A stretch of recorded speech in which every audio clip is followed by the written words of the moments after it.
అధ్యక్షులు మాన్యశ్రీ మా ముఖ్యమంత్రి వర్యులు శ్రీ నారా చంద్రబాబు నాయుడు గారి జన్మదిన సందర్భంగా ముందుగా ఆయనకి రాష్ట్ర తెలుగుదేశం పార్టీ తరఫున హృదయపూర్వక జన్మదిన శుభాకాంక్షలు తెలియజేసుకుంటూ ఈరోజు కావలి నియోజకవర్గ శాసనసభ్యులు కృష్ణారెడ్డి గారి సూచన మేరకు కావలి నియోజకవర్గంలో వాడవాడల చంద్రబాబు నాయుడు గారి జన్మదిన వేడుకలు ఘనంగా జరుగుతున్నాయి. అందులో భాగంగా ఈరోజు 34వ వార్డులో వెలిసి ఉన్న శ్రీ కలుగోలు శాంభవి తల్లి ఆలయంలో చంద్రబాబు నాయుడు గారి పేరు మీద పూజా కార్యక్రమాలు నిర్వహించాము. ఈ కార్యక్రమానికి ముఖ్య అతిథిగా మా ట్రస్ట్ ఇన్ఛార్జి మాజీ కౌన్సిలర్ సోదరుడు అమరా యాదగిరి గారు రావడం జరిగింది. అలాగే మా పెద్దలు మాకు అన్ని విధాల అండదండలుగా ఉండే పెద్దలు ఊసా వెంకట్రావు గారు, మాజీ కౌన్సిలర్ విజయలక్ష్మి గారు, మరియు అమరా విజయలక్ష్మి గారు, అలాగే కోరపాటి శ్రీనివాసులు గారు, మా తెలుగుదేశం పార్టీ కుటుంబ సభ్యులు, బీజేపీ నాయకులు సుజీ గారు, జనసేన నాయకులు శ్రీనివాసులు గారు అందరూ కూడా విచ్చేసి ఈ కార్యక్రమంలో పాల్గొనడం ఆనందంగా ఉంది.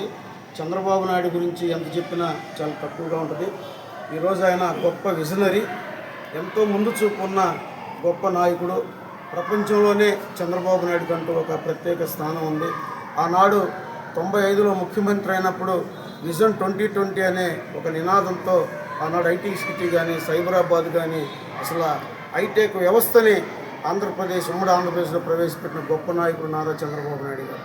ఈరోజు విభజన ఆంధ్రప్రదేశ్లో రాజధాని లేని పరిస్థితుల్లో ఈరోజు అమరావతి రాజధాని దాదాపు 36,000 ఎకరాలు ల్యాండ్ పుల్లింగ్లో సేకరించి ఆయనపై నమ్మకంతో 29 గ్రామాల ప్రజలు దాదాపు అంత ల్యాండ్ ఇస్తే ప్రపంచంలో గొప్ప రాజధాని నిర్మాణానికి కంకణం కట్టుకున్న గొప్ప మహానుభావుడు నారా చంద్రబాబు నాయుడు గారు అని తెలియజేస్తూ ఈరోజు ఆయనకి 76వ జన్మదిన సందర్భంగా ఆయనకి అష్టైశ్వర్యాలు ఆరోగ్యాలు ప్రసాదించి ముందు కూడా ఈ రాష్ట్ర ప్రజల సేవలు ఆయన తరించాలని, కావలి కలుగోలు శాంభవి దేవి ఆశీస్సులు ఆయనకి మెండుగా అందాలని కోరుకుంటూ ఈరోజు ఈ కార్యక్రమానికి ఇచ్చేసిన 34, 33వ ward Telugu Desam party, BJP, Janasena కుటుంబ సభ్యులకు, మీడియా వారికి, మిత్రులందరూ కూడా నా హృదయపూర్వక